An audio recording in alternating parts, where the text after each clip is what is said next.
नमस्कार दोस्तों। हाल ही में वित्त मंत्री निर्मला सीतारमण ने बजट पेश किया है। इस वीडियो में हम वर्ष 2023-24 के बजट से संबंधित इम्पोर्टेंट तथ्यों को पढ़ेंगे। यहां से आपके एग्ज़ाम में डेफिनेटली प्रश्न पूछे जाएंगे, तो प्लीज़ आप इस वीडियो को पूरा ज़रूर देखें। वीडियो बहुत ही ज़बरदस्त, बहुत ही शानदार होगी। चलिए शुरू करते हैं। आइए सबसे पहले बजट के बारे में जान लेते हैं। बजट क्या होता है। बजट शब्द फ्रांसीसी शब्द बॉकेट से लिया गया है, जिसका अर्थ है छोटा बैग। आम बजट एक वित्त वर्ष की अवधि के दौरान सरकार की प्राप्तियों और व्यय के अनुमानों का विवरण होता है और एक वित्त वर्ष 1 अप्रैल से लेकर 31 मार्च तक होता है। यानी कि इस अवधि के दौरान सरकार द्वारा राजस्व के रूप में कितना पैसा प्राप्त किया जाएगा और कितना पैसा खर्च किया जाएगा, इसका लेखा जोखा ही बजट कहलाता है। भारतीय संविधान में बजट शब्द का प्रयोग नहीं किया गया है, बल्कि इसके स्थान पर वार्षिक वित्तीय विवरण शब्द का प्रयोग किया गया है अनुच्छेद 112 में। बजट किसके द्वारा तैयार किया जाता है। वित्त मंत्रालय में आर्थिक मामलों के विभाग का बजट प्रभाग बजट निर्माण के लिए जिम्मेदार नोडल एजेंसी है। यानी कि वित्त मंत्रालय के द्वारा बजट तैयार किया जाता है और यही मंत्रालय बजट को पेश करता है संसद में। बजट प्रत्येक वर्ष फरवरी के पहले कार्य दिवस को भारत के वित्त मंत्रालय द्वारा संसद में पेश किया जाता है। आइए भारतीय बजट के इतिहास के बारे में जान लेते हैं। यहाँ से भी एग्जाम में प्रश्न बनते हैं।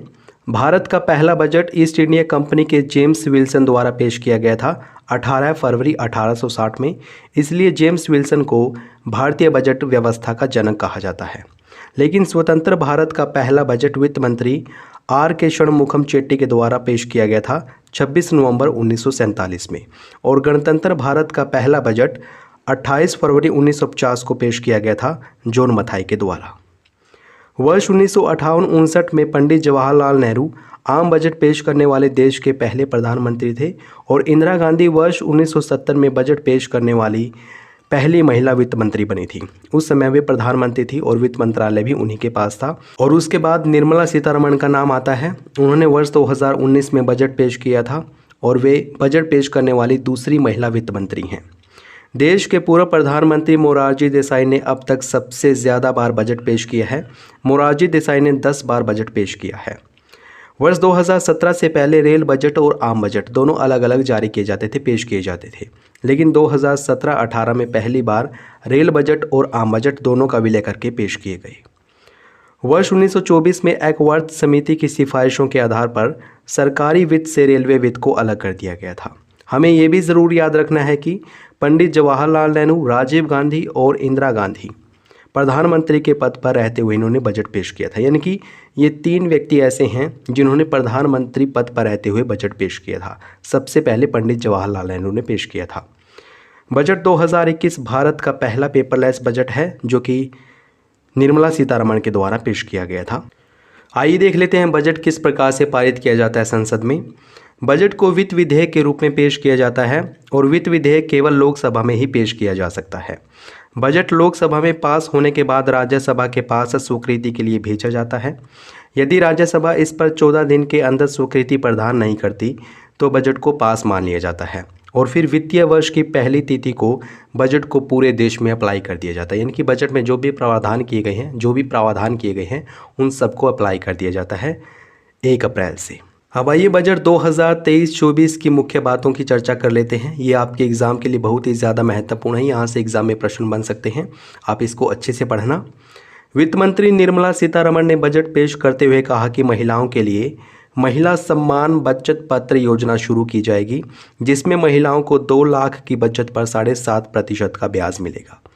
कॉमर्शियल विवाद के निपटारे के लिए सरकार द्वारा विवाद से विश्वास 2 योजना शुरू की जाएगी और वैकल्पिक उर्वरक को बढ़ावा देने के लिए पीएम प्रमाण योजना शुरू की जाएगी। आप इन तीनों योजनाओं को ज़रूर याद रखें। पीएम प्रमाण योजना ये वैकल्पिक उर्वरक को बढ़ावा देने के लिए शुरू की जाएगी। विवाद से विश्वास 2 योजना कमर्शियल विवाद के निपटान के लिए शुरू की जाएगी और महिला सम्मान बचत पत्र योजना के तहत महिलाओं को 2 लाख की बचत पर 7.5% का ब्याज दिया जाएगा। वित्त मंत्री सीतारमण ने टैक्स को लेकर बड़ा ऐलान करते हुए कहा कि अब 7 लाख तक की सालाना कमाई पर कोई टैक्स नहीं देना होगा, लेकिन इससे पहले ये सीमा 5 लाख तक की थी। यानी कि पहले अगर कोई 5 लाख तक रुपए कमाता है तो उस पर टैक्स नहीं लगता था और अब ये सीमा 7 लाख रुपए कर दी गई है। अगर कोई व्यक्ति साल भर में 7 लाख रुपए कमाता है तो उस पर कोई टैक्स नहीं देना होगा। इसके अलावा टैक्स स्लैब की संख्या 7 से घटाकर 5 कर दी गई है, जो कि इस प्रकार से है। 3 से 5 लाख की इनकम पर 5% टैक्स लगेगा। 6 से 9 लाख तक 10% टैक्स। 9 से 12 लाख तक 15% टैक्स।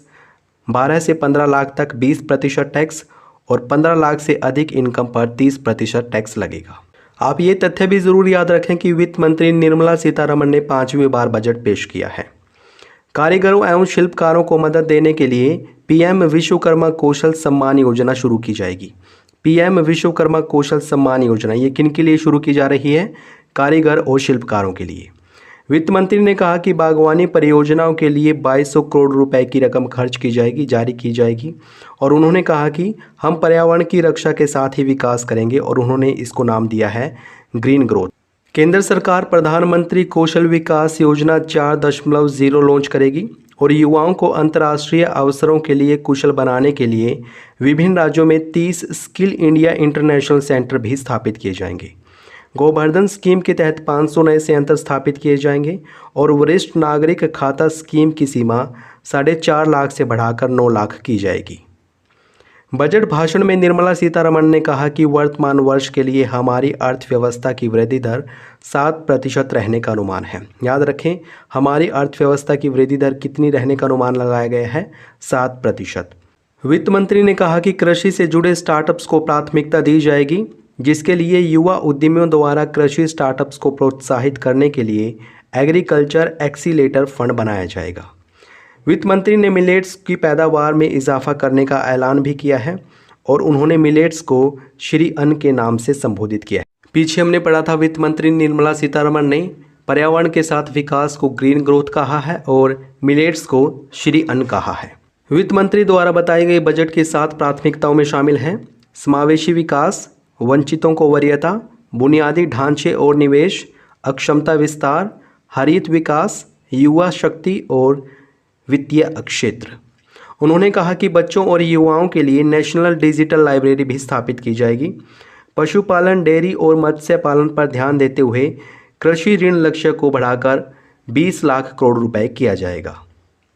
वित्त मंत्री निर्मला सीतारमण ने यह भी कहा है कि पीएम आवास योजना के खर्च को 66% बढ़ाकर 79,000 करोड़ रुपए से अधिक किया जाएगा और अगले 3 सालों में सरकार आदिवासी छात्रों को समर्थन देने वाले 740 एकलव्य मॉडल स्कूलों के लिए 38,800 शिक्षकों और सहायक कर्मचारियों की नियुक्ति भी करेगी।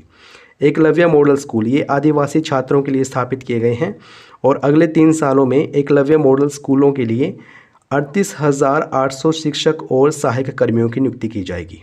देश में 50 नए एयरपोर्ट स्थापित किए जाएंगे और उन्होंने ये भी कहा कि पहचान पत्र के तौर पर पैन कार्ड को भी मान्यता दी जाएगी।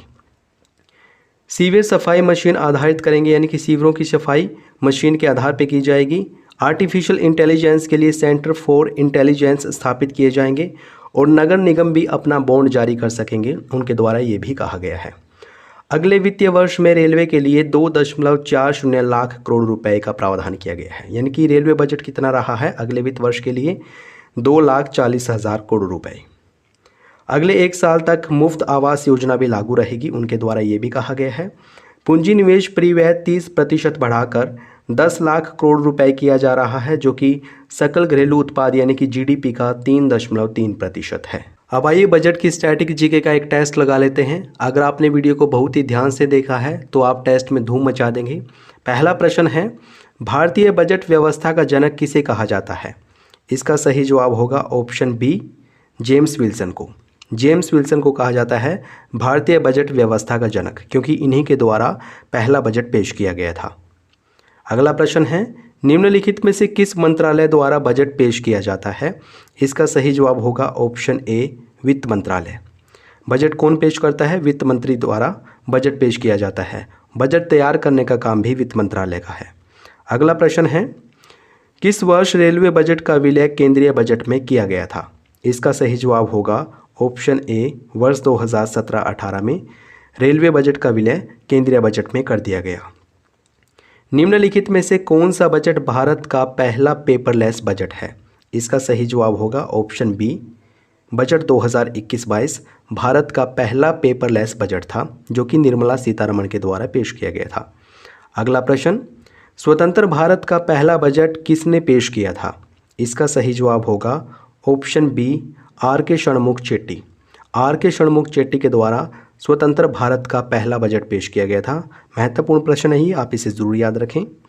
नेक्स्ट इंपॉर्टेंट क्वेश्चन है, निम्नलिखित में से किसने गणतंत्र भारत का पहला बजट पेश किया था? इसका सही जवाब होगा ऑप्शन सी, जॉन मथाई। जॉन मथाई ने गणतंत्र भारत का पहला बजट पेश किया था। अगला प्रश्न, निम्नलिखित में से किस राजनेता के पास सबसे अधिक बार बजट पेश करने का रिकॉर्ड है? इसका सही जवाब है ऑप्शन ए, मोरारजी देसाई। मोरारजी देसाई ने 10 बार बजट पेश किया है, जो कि सबसे ज़्यादा बार है। दोस्तों, ये प्रश्न आप लोगों के लिए है। प्लीज़ आप इस प्रश्न का सही जवाब कमेंट बॉक्स में ज़रूर बताएं। डिटेल में बताएंगे तो हमें और भी अच्छा लगेगा और आपके कमेंट को पिन भी कर दिया जाएगा। आप इस प्रश्न के सभी ऑप्शंस के बारे में बता सकते हैं। प्रश्न पूछा गया है आपसे, भारतीय संविधान के किस अनुच्छेद में बजट के लिए वार्षिक वित्तीय विवरण शब्द का प्रयोग किया गया है? ऑप्शंस हैं अनुच्छेद 360, अनुच्छेद 352, अनुच्छेद 112 है, अनुच्छेद 368। तो प्लीज़ आप इस प्रश्न का सही जवाब कमेंट बॉक्स में ज़रूर बताएं।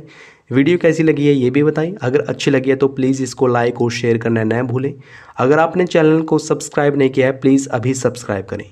वीडियो देखने के लिए आपका बहुत बहुत धन्यवाद।